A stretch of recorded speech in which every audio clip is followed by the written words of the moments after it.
Dessiner d'imagination, c'est certainement l'une des choses les plus compliquées à faire parce qu'il faut reproduire ce que tu vois en observation, mais d'imagination, que ce soit l'anatomie, les proportions, le volume, le dynamisme. Et puis très souvent, vous avez énormément de mal à savoir quoi dessiner.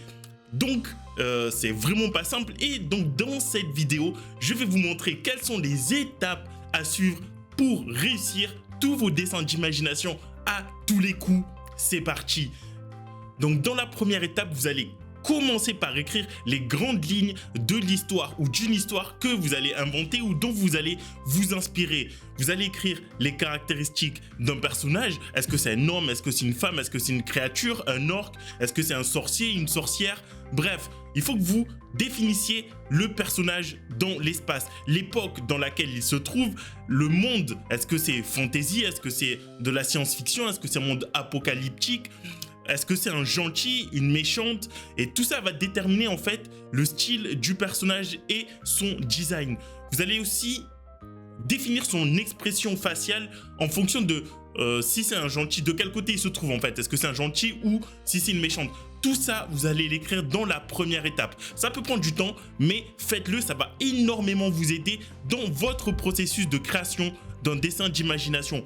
Puis dans la deuxième étape, ce que vous allez faire, c'est rechercher des références. Et pour ça, vous regardez plein de films qui sont en lien avec le style que vous recherchez. Ça peut être fantasy, donc type Harry Potter, Le Seigneur des Anneaux ou autre. D'ailleurs, vous allez lire des livres. Si vous n'aimez pas lire, je vous conseille de vous y mettre. Vous pouvez trouver énormément de bonnes références dans les livres ou même prendre des photos. Je vous ai partagé pas mal de photos de sites sur lesquels vous pouvez aller et récupérer des photos de très bonne qualité. Sinon, vous prenez des photos ou des images de films, d'accord, ou de concept design pour pouvoir vous inspirer. Et d'ailleurs, les jeux vidéo aussi sont un très bon exemple de référence dont vous pouvez vous servir. Il faut savoir que les créateurs de jeux vidéo eux-mêmes s'inspirent d'autres jeux ou de livres ou d'histoires pour créer leurs jeux vidéo. Voilà, ça va vous permettre d'avoir une vision plus clair du style du personnage. Récemment, j'ai même regardé La Grande Muraille, qui est un excellent film avec Matt Damon, dont l'histoire, bon, je vais pas vous la raconter en détail, mais l'histoire, c'est que il y a des créatures tous les 50 ans qui apparaissent pour envahir la Terre. Et ça se passe en Chine. Il y a une armée, bien sûr, l'armée chinoise, qui doit arrêter ces créatures-là et qui, tous les 50 ans, s'entraîne pendant 50 ans plutôt pour se battre contre ces créatures. Et dans cette armée, chaque bataillon a un design spécifique et une couleur spécifique qui va la définir. Il y a les archers, il y a ceux qui se battent à main nue, donc pas à main nue mais avec des armes, disons, contre les créatures. Il y a ceux qui tiennent le bataillon qui n'est constitué que de femmes avec une armure bleue qui, eux, se battent à la lance, par exemple. Vous voyez, donc, faut vraiment avoir une spécificité pour chaque bataillon de l'armée. Et c'est de cette manière que vous allez réussir à mieux dessiner vos personnages parce que vous avez une vision plus claire de votre conception d'imagination. Et à partir de la troisième étape, là, vous faites une recherche graphique, vous faites des croquis. Il y a différentes façons d'en faire, comme ceux que je vous montre là, où vous pouvez fonctionner par silhouette. C'est la façon la plus simple, en fait, de pouvoir dessiner d'imagination parce que vous commencez à faire de nombreuses petites esquisses, de nombreuses petites silhouettes pour explorer différentes idées de direction et surtout ne vous limitez à rien du tout. Juste posez votre stylo, là j'utilise une encre de Chine, posez votre stylo sur la feuille et dessinez, commencez à dessiner tout en ayant en tête l'histoire que vous vous êtes écrite juste avant. Dessinez plein de petits personnages sans vous limiter et vraiment allez-y. Tout ce que je sais, c'est que je veux un chasseur qui a un style asiatique dans son costume, comme dans le film La Grande Muraille, dont je vous ai parlé juste avant. Je vais faire plein de petites silhouettes en faisant des croquis. Je pense surtout aux motifs et à des formes. J'essaie de donner un sens à l'histoire et à la culture chinoise. Le réalisme et les proportions là sont vraiment secondaires. On se concentre vraiment sur le design.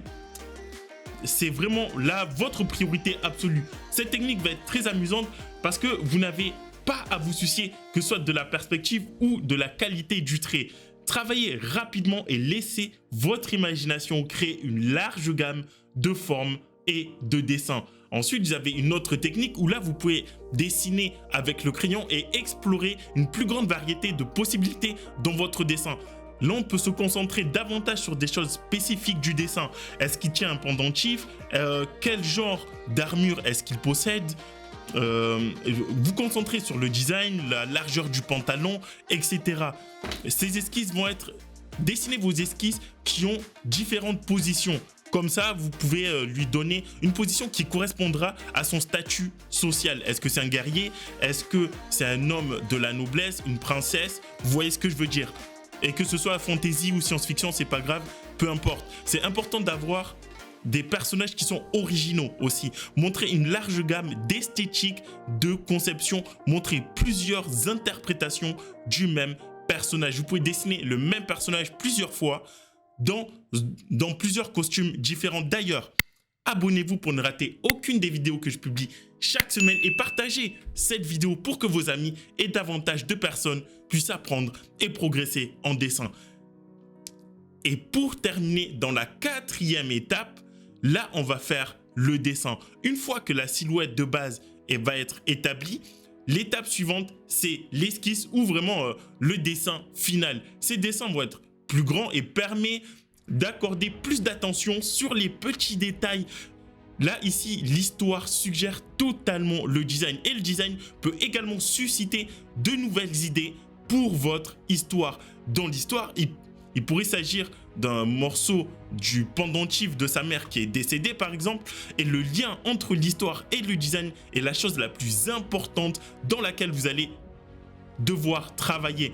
Toutes les décisions de conception doivent être prises pour soutenir l'histoire et renforcer la crédibilité de tous vos personnages. Vous pouvez faire évoluer évidemment l'histoire et le design pendant la conception du design. C'est-à-dire que si vous avez de nouvelles idées pour l'histoire dans la conception du design, pendant que vous dessinez, vous pouvez l'incorporer à votre personnage et ensuite vous modifierez un peu l'histoire.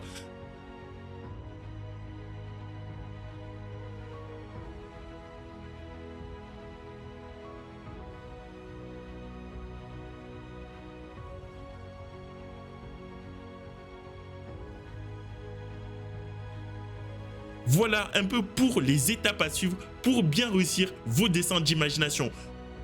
Ce que je vous propose, c'est qu'on se retrouve dans un prochain live où on dessinera ensemble d'imagination. Dites-moi dans les commentaires si ça vous intéresse, mais en attendant, en cliquant sur le lien qui se trouve juste en dessous de la vidéo, vous avez droit à une formation totalement gratuite sur les bases du dessin.